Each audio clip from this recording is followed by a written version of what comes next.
Political press attaché Joe Delaronde brings us up to date on a few key issues taking place in the office of the Council of Chiefs, including tobacco, flooding in Tioweró, and the latest movements on Canada's S2 legislation. Tioweró, and welcome to another political update. We'll start off with the tobacco file. As you recall, last month a group of community members brought to the Kahnawake Legislative Coordinating Commission a document asking for a law on tobacco, regulating tobacco, that is.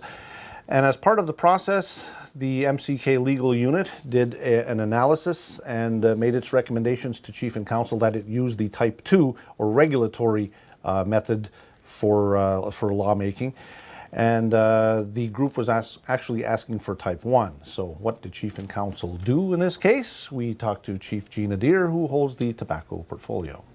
Well, the Council has decided to put off making a decision till after meeting with the tobacco group. I think it is a very sensitive issue, and when we look at the categorization, which there are two, and the tobacco manufacturers are hoping for a Type 1, really it fits in both categories, so it's going to be a decision upon Council after consulting with the tobacco working group, a meeting that will be held on the 28th. Mm-hmm. So what happens after that?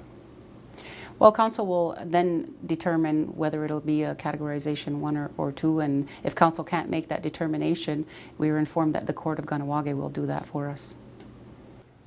Once again, as things develop on the tobacco file and other files, of course, we'll keep you completely updated on that.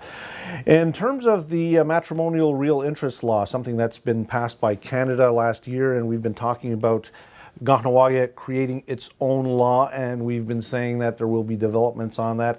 Well, those developments are about to be announced, so stay tuned. There will be a press conference held here at the MCK. Our local media will be reporting on this. That's coming up on Wednesday, April 23rd, and it should be an interesting time over the next month or so after that. Meanwhile, spoke to Chief Martin LeBorn earlier today. Today being the 16th of April, it's a Wednesday, and there's a flood action in Tioweró as the bridge, the second bridge from the main entranceway, has been overflowed with water. It's very difficult and, as a matter of fact, impossible to access the territory through that way right now. So if you're planning to go up to Tioweró, best thing you can do right now is contact the caretaker. If you're one of those people who goes up there often, you already know the numbers. But hopefully the spring thaw will carry through and this will be cleared up. But in the meantime, it's pretty rough going up in Tioweró.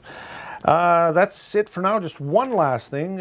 Grand Chief Mike DeLille will be writing a letter to the the Native Affairs Minister, Indian Affairs Minister, Bernard Valcourt. He's the federal minister, regarding the lack of consultation on the First Nations Control of First Nations Education Act. We'll have more on that in the next KTV. And that's it for now. Thanks for watching.